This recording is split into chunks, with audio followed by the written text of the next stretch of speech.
Welcome back to Echo Ridge and another episode here in our Duplicity series, aka the Max Dupe Run, where today we're going to cool this whole base down. We also need to find a kitchen because I need to build a deep freezer. Despite the fact of getting rid of all the meal lice, we're still up over 1,000,000 calories.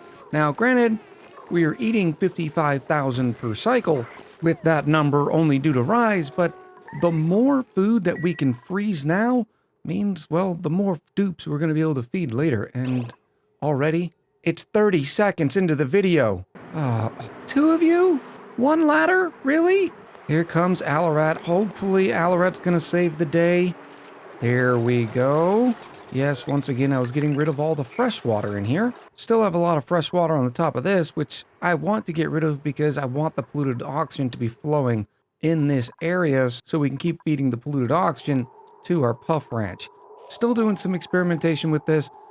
I'm hoping to have a better idea of how it's going to work towards the end of this episode or possibly the next. It does take a long time to get some of these ranches online, especially when you only have 2 starter critters. I'm also building a liquid lock here, and we're going to build another ranch in this area. This one's going to be for squeaky puffs, and I'm sure I will mirror the design of the standard puff ranch, but like I said before, not sure how that's going to look yet, so do not copy this. Some of the other things I'm doing in the background is upgrading all of our wire into conductive wire. That way we can hold more wattage. I have managed to save up about 6 tons left of copper, so I'm slowly just going in here and doing this. Granted, every single run takes quite a bit off.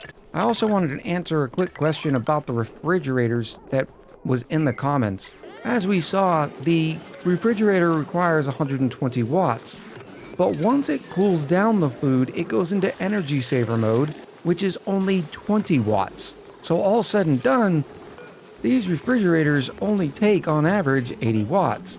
Now, notice that somebody just put some food into that refrigerator, so it is cooling the contents. And if we go down here, you can see the temperature of, in this case, the omelets quickly dropping. But once everything's cool, well, then it'll start going back to that 20 watts. Now, of course, I say average power usage is 20. I don't mean average when you consider the fact that it occasionally uses the 120 watts, but rather, more often than not, it's only using 20 watts. And look at this, we still have rotten food down here. But more importantly today is the fact that we're now up to a little over 1 ton worth of plastic thanks to our wonderful glossy Drecos. Incidentally, I'm also adding more hydrogen to this tank because I'd like to push the carbon dioxide down to at least 2 more levels. Carbon dioxide only needs to sit around here. The rest of this can be hydrogen, which means the Drecos would be sitting in it for longer as they're crawling in and out of the food area in order to keep their coats nice and growing. We're also up to over 12 tons of steel, thanks to the most wonderful temporary metal refinery setup I've ever had.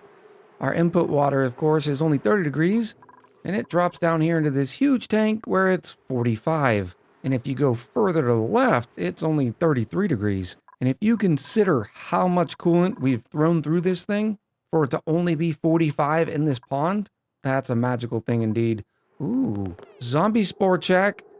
32,000 and falling. Looking nice. But the reason why that plastic and steel is so important is because it's time to put in some cooling loops. In this case, I think I'm going to build up for the future. Maybe put in a double center here with 2 aqua tuners and a thermal regulator. 2 turbines should be able to handle that. One of the cooling loops is going to be responsible for taking care of the base so that no matter what we bring in and out of it, it stays at a good thermal temp. The other thermal aqua tuner is going to be a spare, and the thermal regulator we're going to use for our deep freezer. But the problem is, I don't know where I want the kitchen yet. Ideally, you want a kitchen close to the mess halls. Of course, we're probably going to have multiple kitchens on this planetoid because, well, we're already almost full on 3 great halls. Eventually, I'm going to have to start putting great halls somewhere else, too. Maybe I can move these barracks and make this our kitchen area. In fact, it looks like if I reorganize this a little bit, maybe I can move our laboratory up, move this barracks over here. Yeah, this is going to be fine. It also means that I can sort of extend how big this base is here. and be able to fit in several more barracks up here as well. We never intended for this side of the base to be a main transport corridor anyways, so yeah, that's what we'll do. We are ready for our next dupe, but I'm not too concerned about that. Dupes come and dupes go. Of course, in this playthrough, they only seem to be coming. Cycle 159 has given us a loud sleeper, a bottomless stomach, and a Luddite. And all three of these dupes are just rather meh. I think we'll take Amari right off the list due to them being bottomless stomach. A Dr. Digger, I guess? Alright, Rowan, you're the big winner. Although I'll have to move you to a different barrack so you don't wake anybody up. Welcome to duplicate number 56, Casey Star Designs. By the way, as I set Casey up here, there was some questions or requests to know what my frame rate was, and I will try to keep you up to date on that. I'm averaging about 50 to 60 frames per second, which is not too bad considering we have 56 dupes and a whole bunch of critters. Alright, Casey, it looks like you're going to take Broken Moon's bed here, just because I guarantee no one there is going to be sleeping next to you when you're on the same shift. As luck would have it, Jerry would be sleeping there. So why don't we move Jerry? We're going to have to make new schedules sometime during the course of this episode. It looks like all of our shifts now have 8 duplicates. And I still have to move King Kip. King Kip, you can come down here. And that's because we have 8 bathrooms. Now, it doesn't have to be as close as it is. Like, you could probably put 10 or 12 duplicates because they can hold their potty during their downtime break until there's an available toilet, so long as they have a good enough downtime. While the duplicates are taking care of some of the deconstruction on the renovation, I'm going to start working up here. Now, there's a couple of theories on how you want to cool down your base. Some people say, well, just pipe the oxygen into the base. Doesn't matter how hot it is if you have a whole base cooling loop. And that's fair because a liquid cooling loop would be able to cool down the base faster than hot oxygen would be able to warm it up. In this case, though, I like to do something a little bit more efficient. Since we already have that cooling loop, we might as well cool the oxygen at its source. And comparing the two metal tiles, both have a thermal conductivity of 60, but copper's actually the better thermal medium for what we're going to be doing here. So I'm going to throw an entire layer of copper here, and then I'm going to do something like this. So all of these gas pipes have to go through here. In fact, I can make that a little bit better if I just smush things over, sort of like this. Oh, that's a little bit better right there. And then when it comes out, it'll already be nice and chilly. Well, that's the whole plan, which should give me enough room, because if I seal that off there, I end up putting the steam turbines here, and then the thermal aqua tuners here. Yeah, that'll work out well. Unfortunately, though, I need material study research, because renewable energy, where the steam turbine is, requires 20 applied science. And I think we're going to make this as temporary and generic as possible. Don't do it, Echo. Do something permanent. It's funny, despite how large this planetoid is, we always get fixated of building around our base. And it makes sense to do that because transportation is important. The further away a building is, the further a dupe has to run, and that's just a waste of duplicate labor. I think we're going to go up here a little bit. There's no reason for us to keep this weird point of interest building other than the fact that it looks kind of cool. Look at this window tile made out of diamond. That's a nice grab. Update on our wire upgrades. We're down to 2 tons already, which means I need to start creating a lot more. Oh, and some of these runs are obnoxiously long. We do have 29 tons of copper remaining, and I'm pretty sure we've probably gotten most of the copper from in and around the planetoid. So let me queue up another 99. Actually, I say that. There should be a lot of copper up here, isn't there? Yes, it's just nice and chilly. Even with all the commands that I am doing, I'm constantly doing digging, we still have 4 idle dupes right now. Oh, there's another trap tube. Well, let's dig ourselves out. Oh, there were a lot of trap tubes. Here we go. This is starting to look better. I'm going to try a different design for our materials study. I've always used the 2 materials study terminal sort of system. That way, if there's too many Radbolts, it'll go in the next system. But there's got to be a better design out there, and well, I want to find it. We're also doing all the sweeps to make sure everything's clean, which that's an important part of the frames per second as well. That's why whenever I have downtime, I have the dupes doing low priority sweeps, because the less debris sitting in and around the planetoid, the better our frame rates will be, especially when we get into late game. Something I'd never really noticed before. If the dupes have been given a balloon, well, the balloon stays with them while they sleep. They just put it beside them on the bed. Grab your balloon, Mikey! And that's because morale is doing pretty good thanks to all the decor improvements we've done, but I still want to put this even higher. We have some dupes who are getting pretty good at doing all the things. For instance, Glenn has an athletics of 14. This Naz has an excavation of 18. And the better our dupes are, well, the faster they're going to be able to complete projects, which will in turn just give us a better opportunity of being successful with this run. One thing that's holding me back in a new possible design for material study is the fact that there's some Radbolt components that are locked behind, well, material study research. For instance, I want to try using this Radbolt chamber to have a more consistent release of Radbolts, but I'm going to have to do a little bit of research before I can even do that. So there's a chance that a dupe is going to get hit by an errant Radbolt. Now, one thing this system is going to need is phosphorite. Ooh, I got to check on this. How are we doing here? Not bad. Maybe one more? Oh no, we're up to 2600 in the hydrogen, so I think we can be done. But as I was saying, we're gonna need some of that beautiful phosphorite. So I'm gonna hook up a conveyor system here that is going to deliver it via rail. We'll see how that comes in a minute. Ooh, right now we only have one Wheezeboard available? What is up with that? I don't want to grab the ones from in here because they're keeping this oxygen cooling system nice and cold. In fact, it's still about minus 15 to minus 20 in here. There is one in here I could grab that I don't really care about. It'll also give us some wolframite. I might want to use this biome in the future. Maybe this one here. It's way off to the side of the map. I could allow that chill, which will only help keep this area nice and cold too.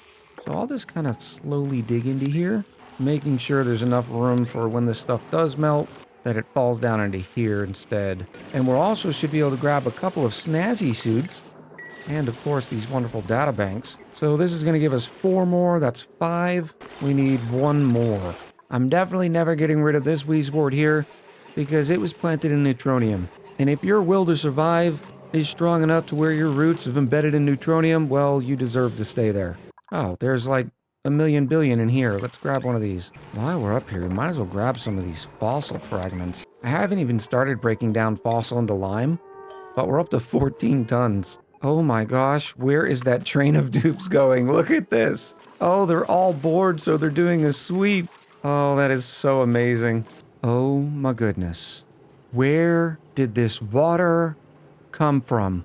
I just finished getting rid of all the water. Please tell me this doesn't say water. Nope.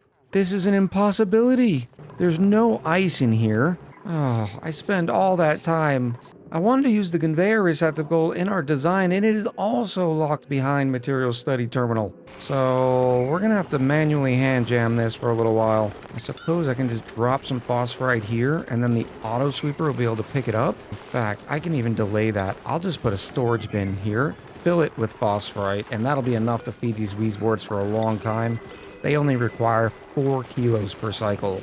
Now eventually I'll have some automation on this that will stop the auto sweeper from feeding the Wheezeboards, because there's no reason to have any of that radiation going. Now we're also going to need a separate power situation for this, because the Radbolt generators require 480 watts. Now I'm not too concerned about the heat that this will cause, but I think this is going to be a good opportunity to use... Oh, I'm going to use gold. I think this will be a good opportunity to use some coal generators. Obviously, we will put them on a smart battery. I cannot wait till we get the power spine finished. It'd make a lot of these situations a little bit easier. Cycle 162, and the pod's given us some interesting choices. First, I wanted to highlight this Gossman, who's a decorator, and starts with a +7 creativity, except they're an unpracticed artist, so they get a -3 off of it. And then, apparently they're so bad at artistry, they're a skilled masterworks artist. Very confusing, Gossman. Let me guess, you're just a misunderstood artist. I think we're going to end up taking this May, but instead of being a farmer rancher, they are only going to do farming and tidying, because their negative is that they're critter averse, which means their ranching skill would be horrible. Welcome to the colony, duplicate number 57, Lily Sap. I just realized what the other thermo aqua tuner can do here. It can tame this cool steam vent. That'll be perfect. We did find 2 snazzy suits down here, so once again, alphabetically, who gets the next one? It's also Andy and Alyssa Alcaraz. And that is our last Wheezewort plant that we have to worry about. And our setup here will be complete. Now I am going to lock these doors. I can't yet until we plant that last Wheezewort. But the way this works is the auto sweeper is going to be taking phosphorite from the storage bin and feeding the Wheezeworts, keeping them going. The Radbolt generators are generating, this one here is 123 Radbolts per cycle. This one will be just about the same once we get the last Wheezewort planted. They're going to fire their Radbolts into this reflector and then up, and then this one is pointed diagonally down. That way, if the material study terminal is too full, the Radbolt will bypass and then end up hitting the tile here. At no time does a dupe have any reason to come over here, well, once I get everything finished. That way we can try to avoid them getting hit in the head. Now, this storage bin would give them a reason to come over here, but we're going to replace it as soon as we get the tech in. And that is the first piece of research we're doing for applied science, so I can get my hands on the conveyor receptacle. This research station stays unpowered, that way dupes aren't going to be doing research here, further limiting them from coming over, but in order to be a laboratory you need 2 science buildings, so we're going to be getting an efficiency bonus for the lab. Not to mention, whenever a dupe is standing here doing materials study terminal research, oh dupes, you need to move. Move, come stand over here. Whenever they are doing the research, it'll keep this light on, and they'll also get the well-lit buff. Oh, Andy, go find something to do. Here, come pick this up, buddy. All this. The last piece of this puzzle is going to be adding some automation. Whenever this terminal is full, it's going to be sending out a green signal. Well, we're going to take that green signal, we're going to hop it over a few of these, and turn off the Radbolt generators. Additionally, we're going to turn off the auto sweeper. That way we're not wasting phosphorite. Oh, Jack, get out of the way. 16 idle dupes. 16! And all we'll have to do to turn that green signal into a red one is, of course, add the NOT gate. Oh, I can't put the NOT gate there because then I can't put a bridge. We'll put it here. That will work just fine. Bridge there, and voila. And as soon as they get... Why is this made out of steel? As soon as they get finished with all this automation construction, I'll then lock these doors so the dupes never go into here. Because, well, the radiation's pretty bad. While we're waiting for that research coming in, our main water tank is starting to get too low. I want to be able to backfill it, and I think I'm going to tie in this main pond here, and it will end up sieving all that polluted water. Oh no, why did you break? Get rid of this. I don't want it to be that cold down here. And I'm going to allow it to keep going as the primary source into this spawn, but I'm also going to allow it to bypass. And once it bypasses, it'll go all the way up here, and then into this bridge system here, which I suppose that's a little redundant. I don't know why it's like that.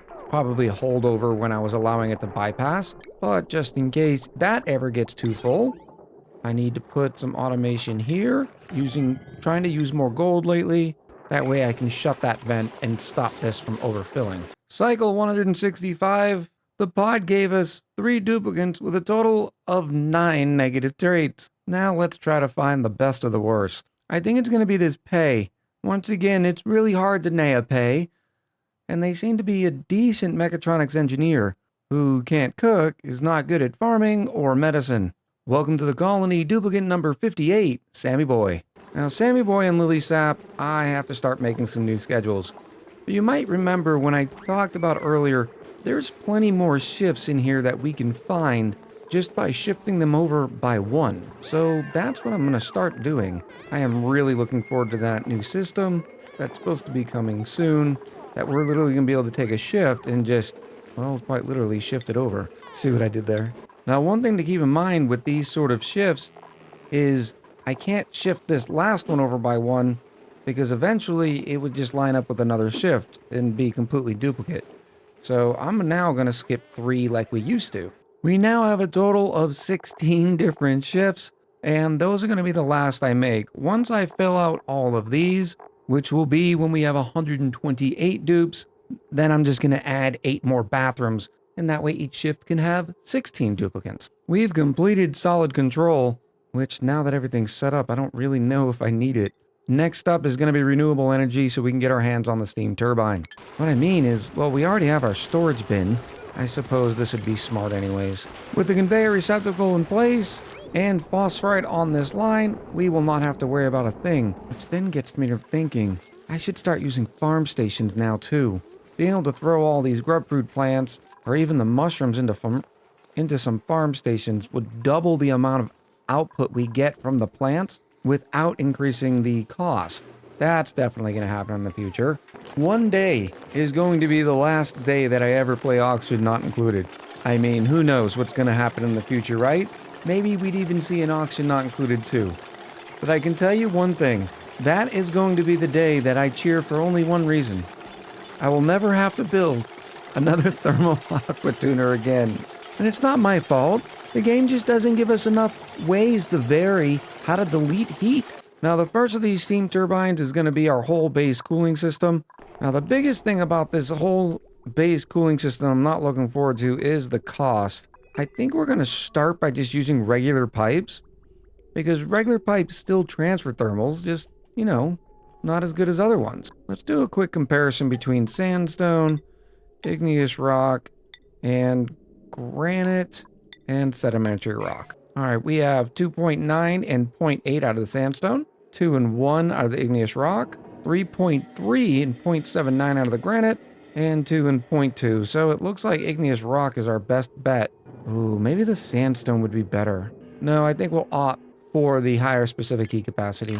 Now this area here is obviously going to need some significant cooling, so in goes some copper, and it's going to go up and then through this area that I completely forgot that I need to build inside of, so I got to get rid of all of these tiles here. But while the dupes do that, I can then plan out the rest of this. It's going to be pretty simple. We're going to avoid this cool steam vent because that's going to be a whole issue in and of itself.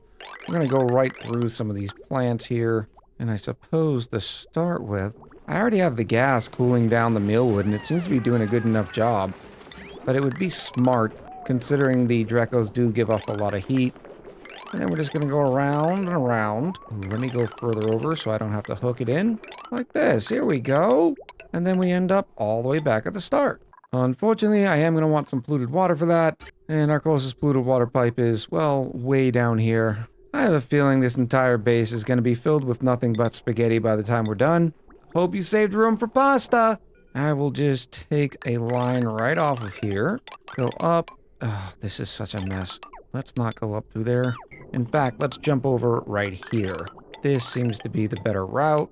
And then I can just bridge it on right here. This second aqua tuner is just going to stay here for now. Sometime in the future, we will end up grabbing it to cool this cool steam vent.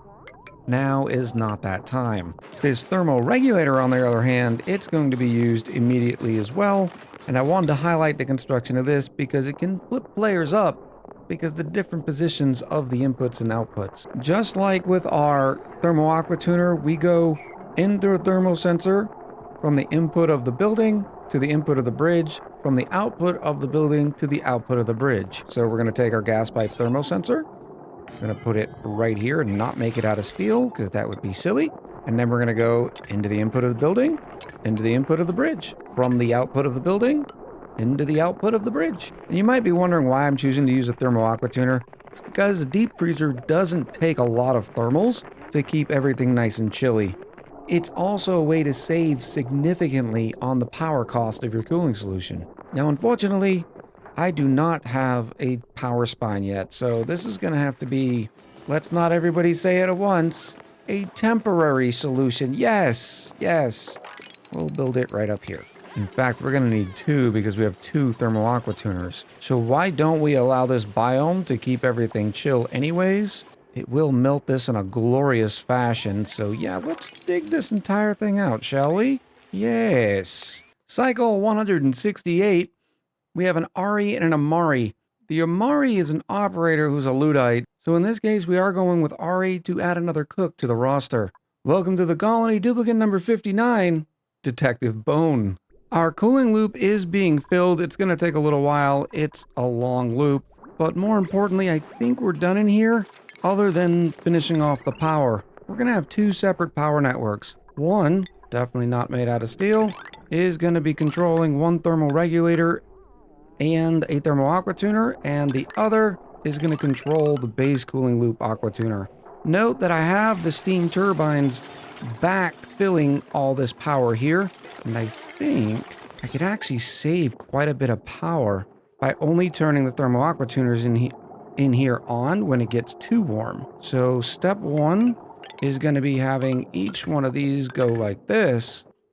The problem is the batteries, they're going to share batteries. Unless I had two. Yeah, let's do that. I can fit a thermosensor there, and I can hop over here. Why do they keep defaulting to steel? There, that makes a little bit more sense.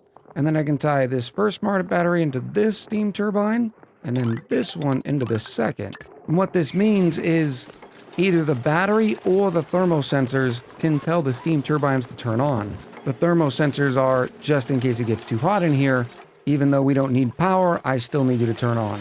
Now this thermal aqua tuner is already running, which is not exactly what we want, but I think we're going to keep the base and the oxygen, let's say 20 degrees. We'll have this steam turbine turn on if it's above 200.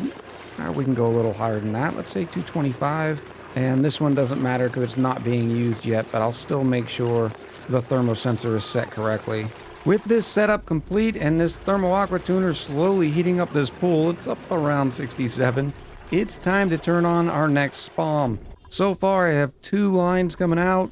This one's going to feed this sort of part of the base. This one's going to feed in here. I just don't know where else to put the oxygen. These lines are already pretty chock full. Well, maybe not this one. Maybe this one could use some help since they're right by the bathrooms. So what I can do is tie that one in like that. In fact, we'll clean this up just a little bit. Less spaghetti is better. And we still have one leg that we have nothing to do with. We won't actually need this until Dupe's 80 to 90. So that should be good for now. I'm also putting the overflow hydrogen supply, and what we're probably going to end up doing is tying that into one of these systems, or I'll just leave it for another circuit that we just don't have access to quite yet. So for now, as a matter of fact, I think we're just going to throw it into a regular lamp. I know, very unoriginal. And then this one, despite this being a little costly, can feed right back into our system here, even though this thermal aqua tuner has already cooled this loop down. Granted, it's not cooling any of the oxygen yet, but these systems aren't going to have a lot of work to do. Down here, we are preparing our next level kitchen. So far, nothing really special, other than the fact it's going to have 4 grills. 2 electric grills and 2 backcountry grills because, you know, they look kind of cool. I just realized I might want to make this a real kitchen in the future, so should I shift it all by 1 so I can have a refrigerator right here and seal it up with doors? Probably. Otherwise, I'm just going to regret it in the future. But the key here is using our radiant gas pipes. I'm going to use steel, as a matter of fact, going right through these 2 tiles. One's going to be the metal tile, one's going to be the tile holding the gas, and the rest are going to be insulated. And it's already time for another dupe. Oh boy, more spaghetti. Oh, we ran out of sandstone. That's hilarious. Let's go to granite. Actually, let's use sedimentary rock. Granite's good for decor, and igneous rock is feeding our stone hatchies. Alright, so the input's coming from here, and then the output is going right here. That is a long and nasty run, but it will be okay. Now let's try not to flip these. In, out. Oh, I unpaused again when we had a pod ready. Lost about another 2% of a cycle. Eventually, we're going to end up missing a cycle. And why are we down to 840,000 calories? Because I took away one of their grills. This cycle 171 pod comes all down to, do we want a cooking farmer decorator or a rancher? Because I kind of like the idea of having more cooks, but this is a farmer who's a plant murderer. Granted, they're both grease monkey, which is kind of nice. Ren's definitely not making the cut because they're trypophobic, so it's going to be this nails. Welcome to the colony, duplicate number 60, little alien. The last step for our spawn is actually connecting it with some water. And of course I want to take it off of this one here. That will be about its max. I do have plenty of water coming in it now. Suppose this line goes right there, so that's kind of perfect. But I want to come off as a 50-50 split too. Well, it's not going to be a 50-50 split. Actually, I do have room in this loop, it looks like. I was worried about overfilling the loop and then having to go through the pain of dealing with it, but it looks like there's some 5-kilo packets in here, so they can get squished. And that'll come up through there and go right into here. Except we'll make it a little nicer. Now it's time to jumpstart this because I believe the water should be coming here. Oh, the water's already there, so yes, all we have to do is jumpstart this.